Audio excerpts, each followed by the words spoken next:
जिन लोगों को इंटरनेशनल बोल रहे हो, आप जिन लोगों को गलत बोल रहे हो, उनको समझने की भी कोशिश करो। हम अपने आप के लिए एक डेथ वारंट साइन कर सकते हैं। जहाँ तो 70 साल में हम कुछ गलत कर रहे थे, जहाँ आज कुछ गलत हो रहा है। इस देश में सुसाइड रेट बढ़ेगा, भूखमरी बढ़ेगी। ये चीज़ अगर ऐसी चीज़ है, यहाँ लाखों लोग सड़क पे आ चुके हैं, तो मीडिया में ये बात होनी चाहिए, लेकिन नहीं हो रही। तो हम बात करते हैं 3 कानूनों की।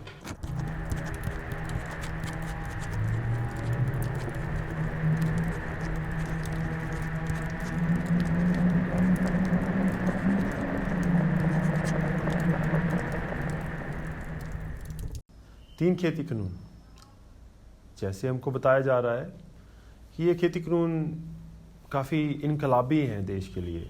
ये देश का व्यापार ऊपर लेके जाएंगे। क्या वाकई बात ये है कि जो किसान हैं, जो 11 महीने से बॉर्डर्स के ऊपर बैठे हैं, दुनिया के बहुत बड़े इकोनॉमिस्ट और बहुत लोगों ने बोला है कि ये कानून गलत है, कौन सही है, हम बात करेंगे उसके ऊपर। मेरा नाम डॉक्टर स्वयंमान सिंह है, मैं यूएसए से हूँ और जब से ये आंदोलन शुरू हुआ तब से टिकरी बॉर्डर पे हूँ। मैं काफ़ी टाइम पे देख रहा था कि शायद कोई बंदा 3 कानूनों के ऊपर कोई वीडियो डालेगा, कोई बताने की कोशिश करेगा लोगों को कि ये 3 कानून क्या हैं, तो फिर लोग डिसाइड कर लेंगे हाँ यार ये अच्छे हैं कि बुरे हैं। क्योंकि मेरे हिसाब से ये चीज़ अगर ऐसी चीज़ है, यहाँ लाखों लोग सड़क पे आ चुके हैं, तो मीडिया में ये बात होनी चाहिए, लेकिन नहीं हो रही। तो हम बात करते हैं 3 कानूनों की, फिर आप डिसाइड करना कि आप इन कानूनों के हक में हैं कि इनके अगेंस्ट हैं। क्योंकि आप जिन लोगों को इंटरनेशनल बोल रहे हो, आप जिन लोगों को गलत बोल रहे हो, उनको समझने की भी कोशिश करो। वो लोग कौन हैं? पंजाब हरियाणा के, यूपी के लोग हैं, राजस्थान के लोग हैं, जिनके बच्चे अभी भी बॉर्डर्स के ऊपर इस देश को सर्व कर रहे हैं मिलिट्री फोर्सेस में। जिन लोगों के कारण इस देश को मैं कहता हूँ कि बहुत बड़ा योगदान है इन लोगों का इस देश की आज़ादी के लिए। तो आज वही लोग कैसे इंटरनेशनल हो सकते हैं? अगर आपकी प्लेट पे आज रोटी है तो इनकी बदौलत। तो वाकई आपको इनको सपोर्ट करना चाहिए कि इनके अगेंस्ट होना चाहिए। तो बात करते हैं 3 खेती कानून की। सो फर्स्ट वन, पहला खेती कानून क्या कर रहा है कि APMCs हैं, जो मंडी सिस्टम है। अगर आप पंजाब हरियाणा वेस्टर्न यूपी से है तो आपको मालूम है ये मंडीज़ क्या होती हैं। शायद अगर आप शहर में रहते हैं आपको नहीं मालूम होगा, लेकिन जो गांव में रहता है, जो किसान है, उसको मालूम है। ये ऐसी जगह है जहाँ पे हम जाके अपनी फसल बेचते हैं। तो ये जो पहला कानून है ये मंडी सिस्टम को ख़त्म कर देगा। जो रेगुलेटेड मंडी सिस्टम है सरकार से, जहाँ पे ख़रीद फ़रोख्त होती है, जहाँ पे आड़तिया बैठता है, वो ख़त्म हो जाएगा। और ये गारंटी है अगर आप 3 कानून देखते हो तो पहली बात ये स्टडी करें। सबको मालूम है कि सुसाइड रेट किसानों में, फार्मर्स में बहुत हाई है इंडिया में। तो अगर ये देखना है तो ये समझने की कोशिश करें कि यहाँ जहाँ पे मंडीज़ नहीं है, जिन स्टेट्स पे मंडीज़ नहीं है, जैसे महाराष्ट्र है, उड़ीसा है, मध्य प्रदेश है, वहाँ पे सुसाइड रेट्स मच हायर हैं अगर आप कंपेयर करें पंजाब और हरियाणा को। तो इससे मालूम होता है कि मंडीज़ ज़रूरी है। फिर अगर हम मंडीज़ के ऊपर चले जाएं तो अभी पीछे से जोने की खरीद फरोख्त हुई थी और बहुत ट्रक बाहरली स्टेटों से, आउटसाइड स्टेट से पंजाब में आने की कोशिश की अपना अनाज बेचने के लिए मंडीज़ में। तो अगर वाकई वो बात सही होती कि मंडीज़ की ज़रूरत ना होती तो वो ट्रक्स पंजाब की तरफ क्यों आते? तो इसमें सबको समझना चाहिए कि ये जो मंडीज़ हैं ये एसेंशियल हैं किसानों के लिए। फिर ऊपर से एक और बात, इन मंडीज़ में जब भी कोई किसान अपनी चीज़ बेचने जाता है उनके ऊपर टैक्स लगता है, और वो टैक्स किसान नहीं देता है, वो 3+3 वो देता है व्यापारी, जिसने वो चीज़ को ख़रीदना होता है। और अच्छी बात यह है कि वो टैक्स का जो पैसा है वो वेस्ट नहीं जाता है, वो उसी किसान के गाँव में जाता है। वहाँ पे सड़कें बनती हैं, नालियाँ बनती हैं, इंश्योरेंस सिस्टम और बहुत चीज़ें ऐसी होती हैं जो एसेंशियल होती हैं विलेजेस को रन करने के लिए। तो वो पैसा अपने देश में रह जाता है और वो एसेंशियल है। ये समझने की बात है, क्योंकि आपने भी हमारे हाईवेज़ देखे हैं देश में। अगर हम हाईवेज़ नहीं बना पा रहे तो गाँव की सड़कें कैसे बनाएंगे? सो ये एक मंडी सिस्टम बहुत एसेंशियल है उसके लिए। फिर ऊपर से क्या है कि इन मंडियों में बहुत लोग काम करते हैं, सफाई का, मजदूर काम करते हैं। अगर ये मंडियाँ ख़त्म हो गई तो वो मज़दूरों की जॉब ख़त्म हो जाएगी। तो आप सोचते हैं कि अगर प्राइवेट भी आ जाएगा तो वो भी ऐसे करेगा, ऐसा नहीं होगा। अगर आप अमेज़ॉन को देख लीजिए, अगर कोई भी कंपनी जो बिल गेट्स चलाता है, वहाँ पे एम्प्लॉयज़ जो होते हैं उनकी पोजीशन में मशीनें आ जाती हैं। परफेक्ट ड्रायर लगा होगा, एक तरपाल बिछी होगी, उसके ऊपर से सामान जाएगा और परफेक्टली पैकेज होके वो मार्केट में चला जाएगा। तो हमारा जो देश है जहाँ पे हमको आगे ही सुसाइड रेट हाई है, आगे ही जॉब्स की कमी है, और भी जॉब्स की कमी हो जाएगी और इससे total GDP, total economy effect होगी। तो ये था पहला कानून, और इससे मालूम होता है कि ये किसान के लिए भी माड़ा है, लेकिन किसान से ज़्यादा सबसे पहले मजदूर को मार रहा है। दूसरा कानून है कॉन्ट्रैक्ट फार्मिंग। जो कॉन्ट्रैक्ट फार्मिंग है, इसमें अब देखिए, जो बी होगा वो उसका होगा जो कॉन्ट्रैक्टर होगा, जो फर्टिलाइज़र यूज़ होगा वो उसका होगा, पानी कितना डालना है वो बताएगा, जो चीज़ क्या लगानी है वो बताएगा। लेकिन अगर वेदर ख़राब हो जाती है या कोई ऐसी घटना हो जाती है तो वो जो बंदा है, जो कॉन्ट्रैक्टर है, वो डिसाइड करेगा कि मैंने चीज़ लेनी है कि नहीं लेनी है, और कैसे कैसे उसके ऊपर टेस्ट होंगे, उसका कलर क्या है, शेप क्या है, टेक्सचर क्या है, वो सब डिसाइड करेगा कि उसको क्या रेट मिलेगा। और अगर इसमें प्रॉब्लम होती है तो जो फार्मर है, जो किसान है, उसके पास इतना भी हक नहीं कि वो कोर्ट पे जा पाए, वो कंप्लेन भी नहीं कर पाएगा। सो कॉन्ट्रैक्ट फार्मिंग में एक जो और बड़ी बात है, जो बी जो सीड यूज़ होगा वो नापुंसक है, वो सीड का सीड नहीं बन पाएगा। ये बहुत बड़ी बात है, अगर आप समझने की कोशिश करो। जो जेनेटिक मॉडिफाइड सीड है, जो नापुंसक है, जब आप उसका सेब बनेगा, उसका कोई फ्रूट बनेगा, उसकी कोई वेजिटेबल बनेगी, उसका फ्लावर बनेगा, तो आपके अंदर कैसा सिस्टम क्या क्या करेगा, कौन सी बीमारियां इंट्रोड्यूस कर सकता है। जैसे कि अमेरिका में हार्मोन फूड्स थे जहाँ पे हार्मोन्स इंट्रोड्यूस किए गए और उसके कारण बहुत ज़्यादा शरीर में डैमेज देखने को मिला। तो वही चीज़ यहाँ पे हो सकती है। हम अपने आप के लिए एक डेथ वारंट साइन कर सकते हैं, हमको भी नहीं मालूम। तो इस चीज़ का ध्यान रखना पड़ेगा। एक और जो बात जो सामने आ रही है कि अगर आप किसी की ज़मीन ठेके पे लेते हो तो जो ठेके पे ले रहा है वो आपकी ज़मीन पे लोन भी ले सकता है, और अगर वो लोन ना पे करे, अगर उसने LIC बना ली, कोई अमेरिका में बैठा बंदा है, समझ लो बिल गेट्स है, वो आपके रिक्शे वाले के साथ लेके आपकी ज़मीन लोन पे ले लेता है, ठेके पे ले लेता है, और फिर बैंक से उस ज़मीन पे ऊपर लोन ले लेता है। बिल गेट्स तो अमेरिका में बैठा है, रिक्शे वाला तो कुछ दे नहीं पाएगा। तो कल अगर वो कहें हम लोन को वापस नहीं देंगे तो वो बेचारा किसान फंस जाएगा। एक और बड़ी बात इस लॉ की, इसकी क्या ज़रूरत थी, समझने की बात है। इतने कॉम्प्लिकेटेड लॉ बना दिया है। ऊपर से एक और बात है, अगर किसान को प्रॉब्लम है वो SDM के पास जाए। SDM इस देश में ऐसी जॉब है जो आगे ही उनका काम नहीं मुक रहा, इतना ज़्यादा काम है। अगर SDM बिजी बोल रहे हैं, DC के पास जाइए। आप मुझे बताइए लास्ट टाइम आप कब DC के पास गए थे, और DC के ऑफिस में आपने कितने किसान देखे थे? गरीब किसान कैसे DC के पास जाएगा, और अगर जा भी पाएगा उसका सारा दिन लिटिगेशन में ही घूमा रहेगा।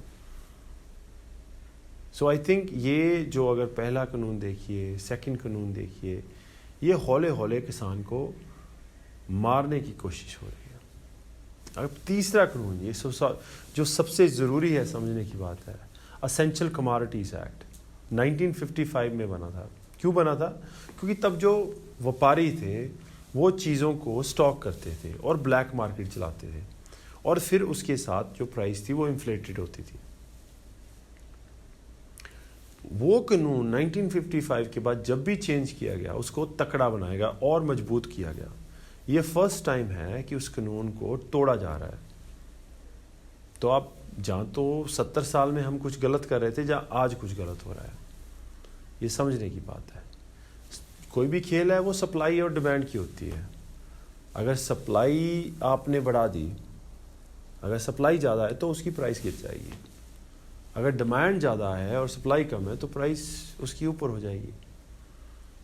अब आप ही देखिए, अगर मेरे पास गोदाम है और मेरे पास स्टोरिंग कैपेबिलिटीज़ है, मेरे पास बंदरगाह हैं, मेरे पास इस देश में क्या आता है क्या नहीं आता है वो मेरे कंट्रोल में आ जाता है, तो मैं अपनी सप्लाई सदा नीचे रखूँगा और शो करूँगा। मेरे पास हो सकता है ज़्यादा हो, लेकिन मैं शो कम करूँगा कि उसकी प्राइस ऊपर हो। सो बहुत ज़्यादा, अगर आप 3 कानूनों को देखो तो बहुत ज़्यादा ऐसी चीज़ें कि जहाँ पे हर एक जगह पे कोई घपला लग रहा है, करप्शन जहाँ पे हो सकती है, प्रॉब्लम्स हो सकती हैं। फिर आप बोलोगे जो किसान है वो अमेंडमेंट्स क्यों नहीं ले लेता। बात ये है कि जो इंडिया है वो एक फेडरल स्टेट है और यहाँ पे स्टेट्स को हक होते हैं, ऐसे ही सेंट्रल हक होते हैं, स्टेट्स को हक होते हैं। अगर किसान आज मान जाते हैं कि हम अमेंडमेंट्स कर लेते हैं जो अनकॉन्स्टिट्यूशनल लॉज हैं, ये लॉज अनकॉन्स्टिट्यूशनल हैं क्योंकि ये हमारे फेडरल स्टेट के फेडरल सिस्टम के अगेंस्ट जाते हैं। अगर किसान ये मान जाते हैं कि हमको अमेंडमेंट्स मंजूर है तो हम अपने कॉन्स्टिट्यूशन के अगेंस्ट जाएंगे। तो ये नहीं है कि जो किसान बॉर्डर पे बैठा है वो अड़ियल है, वो अपने घर नहीं जाना चाहता, वो अपनी जॉब्स पे वापस नहीं जाना चाहता, लेकिन वो क्या कर सके, उसके पास ऑप्शन नहीं है। जो चीज़ ही अनकॉन्स्टिट्यूशनल है उसको एक्सेप्ट नहीं कर सकते हम। वो अमेंडमेंट्स हम इसलिए नहीं एक्सेप्ट कर सकते क्योंकि ये जो कानून है, अगर आप इनको स्टडी कीजिए, ये अनकॉन्स्टिट्यूशनल है। जो होर्डिंग हमने देखी है उसकी प्रॉब्लम्स आगे ही पहले ही इस देश में हम देख चुके हैं। पावे वो मस्टर्ड ऑयल पे, सरों के तेल पे, जो कॉन्ट्रैक्ट फार्मिंग है वो सेब के ऊपर हमने देखी है, हिमाचल में क्या हुआ। सो ये ऐसा नहीं है कि हमने ये चीज़ें, इनका रिस्क क्या है देश में वो देखा नहीं है, लेकिन हम अपनी आंखें नहीं खोल सकते। हम बोल नहीं चाहते, हम बोलना नहीं चाहते, हमारे पास इतनी हिम्मत नहीं है कि हम बोल नहीं पा रहे। ऊपर से जो मीडिया है वो शो नहीं कर पा रहा क्योंकि वो बिका हुआ है, कॉरपोरेट के हाथों में सारा सिस्टम बिका हुआ है। जो कॉरपोरेट है वो जो पॉलिटिशियंस हैं उनको फाइनेंस करता है, जो मीडिया है वो कॉरपोरेट्स के हाथों में बिका है। तो कोई भी इतना दम नहीं रख पा रहा कि हम इसके खिलाफ बोलें। इसलिए आम आदमी के ऊपर आता है कि अगर आप इस देश को प्यार करते हैं तो आप बोलिए। अब आप बोलेंगे कि ठीक है किसान मरता है, मजदूर मरता है, लेकिन आम आदमी को क्या? जब वो होर्डिंग करेंगे, जब वो अपने गोदाम भरेंगे तो आपकी प्राइसेस इन्फ्लेट होंगी। एक और बात बता देता हूँ आपको, जब हमारी मंडी में कोई चीज़ आती है उसको नोट डाउन किया जाता है, उसके ऊपर टैक्स लगता है, वो नोटेड हो जाती है, वो रजिस्टर में चढ़ जाती है। मंडीज़ उनकी होंगी, गोदाम उनके होंगे, ट्रेनें उनकी, जहाज उनके, बंदरगाह उनकी। इस देश में से अनाज बाहर जाएगा। वो इतने तो ईमानदार नहीं कि जहाँ पे 100 लेके बोरी लेके जाएंगे 100 ही लिखेंगे, वो 10 लिखेंगे। क्योंकि कभी इस चीज़ देश से कोई चीज़ बाहर अंदर होती है उसके पे टैक्सेस लगते हैं, तो वो अपना टैक्स बचाएंगे। और भी बड़े रीज़न है जो हम इस वीडियो में नहीं कवर पाएंगे, लेकिन जो आप स्टडी कर सकते हैं। जब इस देश में से कोई चीज़ बाहर जाएगी, इट्स अ ब्लैक मार्केट उसकी बन जाएगी, वो किसी और देश में जाएगी, वहाँ पे बिकेगी। उसका जो पैसा है वो बैंकिंग के थ्रू वापस इंडिया में नहीं आ सकता क्योंकि उसकी कोई भी रिटर्न चीज़ नहीं है, वो ब्लैक मनी है। तो सदा के लिए वो पैसा देश से बाहर जाएगा। ऊपर से एक और बात, जैसे पहले हुआ था 1943 में हुआ था, अगर गोदाम उनके, वो कभी भी कह सकते हैं कि यार इस साल सूखा पड़ गया, हमारे पास ये चीज़ की कमी है, तो वही चीज़ देश से बाहर भेजेंगे, उसकी पैकेजिंग चेंज करते वही चीज़ वापस देश में ले आएंगे। जो चीज़ 10 रुपए की वो 100 रुपए में बेचेंगे। तो फिर क्या, किसके पास जाएंगे आप? अगर आप इन 3 लॉज को स्टडी करेंगे तो आप देखेंगे they are filled with corruption. वहाँ पे हर एक दम में करप्शन है, करप्शन की ऑप्शन है। तो आप बोलेंगे हमारे प्रधानमंत्री ने ये क्यों बनाए, ये क्यों पास किए इन मिडल ऑफ कोविड, जब इसके ऊपर बातचीत भी अभी तक कंप्लीट नहीं हुई थी, ये कानून बन के इस देश में इंट्रोड्यूस हो गए। क्यों? बात है WTO की, वर्ल्ड ट्रेड ऑर्गेनाइजेशन की। बात है कि हमारे में कमज़ोरी है, हम चाहते हैं हम अमेरिका जाएं, कोई हमको जफ्फी पाए, कोई हमको हक करे, कोई हमको सलूट करे। वो तो आपको सलूट करेगी क्योंकि आप उनके हाथों में खेल रहे हो। अब देखियो, समझने की बात है, इंडिया में ज़मीन कम है, लोग ज़्यादा हैं। अमेरिका जैसे देशों में ज़मीन ज़्यादा है, लोग कम हैं। उनको एक जगह चाहिए जहाँ पे, क्योंकि बिल गेट्स ने बहुत ज़्यादा ज़मीन खरीद ली है। बहुत ज़्यादा ऐसे बिलियनियर्स हैं अमेरिका में, बाहर देशों में, जिन्होंने बहुत ज़्यादा ज़मीन खरीद ली है, अफ्रीकन कंट्रीज़ में, साउथ अमेरिका में, अमेरिकाज़ में। तो वो चाहते हैं कि हम फार्मिंग करें। इन कानूनों के साथ हम इंडिया को दुनिया नहीं ओपन कर रहे, हम दुनिया को इंडिया के लिए ओपन कर रहे हैं कि वो अपना अनाज इंडिया में बेच सकें। जब हम MSP ख़त्म कर देते हैं, जब हम उनको अलाउ कर देते हैं होर्डिंग जैसी सर्विसेज, तो कहीं ना कहीं जो अनाज है उसकी प्राइस राइज होगी। तो इंटरनेशनल मार्केट्स जो हैं वो यहाँ पे आएंगी, हमारा चीज़ बाहर नहीं जाएगी, वो यहाँ पे आके हमको बेचेंगे, क्योंकि हमारे पास जो एग्रीकल्चर लैंड है वो कम है, उनके पास बहुत ज़्यादा है और उनको एक मार्केट चाहिए थी। और इंडिया जो सेकंड मोस्ट पॉपुलस कंट्री है इस दुनिया में, उनके लिए बेस्ट ऑप्शन है। चाइना में वो जा नहीं सकते, so India becomes their second choice. फिर ब्राज़ील है जहाँ पे वो आगे से ही पड़े हुए हैं। आपको इन 3 कानूनों को समझना पड़ेगा, क्योंकि ये कल किसान को नहीं मार रहे, मजदूर को नहीं मार रहे, ये एक्चुअली हमारे देश को मान रहे हैं। हम पागल नहीं हैं जो ये बॉर्डर्स पे बैठे हैं, लेकिन हम वेट कर रहे हैं कि कब हमारा देश जागेगा, कब उनको रियलाइज होगा कि ये क्या हो रहा है। ये तो होना ही था। अगर आपके सियासतदान जिनको आप पॉलिसीज़ बनवाने के लिए बैठाते हो, अगर उनका एजुकेशन लेवल इतना नहीं है कि वो समझ नहीं पा रहे, वो इतने में खुश हो जाते हैं कि गोरे ने मुझे जफ्फी पाली, तो यही होने वाला था जो हो रहा है। इस देश में सुसाइड रेट बढ़ेगा, भूखमरी बढ़ेगी, गरीब बढ़ेंगे, जॉब्स कम होंगी, सेटिस्फैक्शन रेट कम होगा, लोग फोर्स होंगे वो अपनी ज़मीन बेचें, वो फोर्स होंगे कि इस देश को छोड़ के जाएं। जो हमने गोरों को इस देश से निकाला था कभी कि हमने गुलामी से बाहर आना है, फिर हम अपने आप को उनके देशों में लेके जाएंगे कि हमसे काम लो, हम आपके लिए काम करना चाहते हैं, हमारा देश हमको सपोर्ट नहीं कर पा रहा। ये चीज़ें बहुत तेज़ी से हो रही हैं।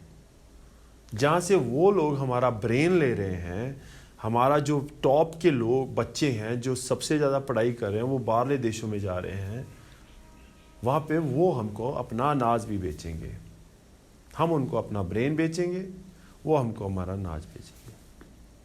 ये सब चीज़ें समझने वाली हैं। जितनी छेती, जितनी जल्दी हम ये चीज़ को समझ पाएंगे, हो सकता है हम अपने देश को बचा पाएं। तो सोल्यूशन क्या है? सोल्यूशंस ईजी हैं। नंबर 1, सिल्क रोड को ओपन किया जाए, क्योंकि बहुत एरियाज़ ऐसे हैं जहाँ पे अनाज की कमी है, वहाँ पे ज़मीन जो है वो बंजर है।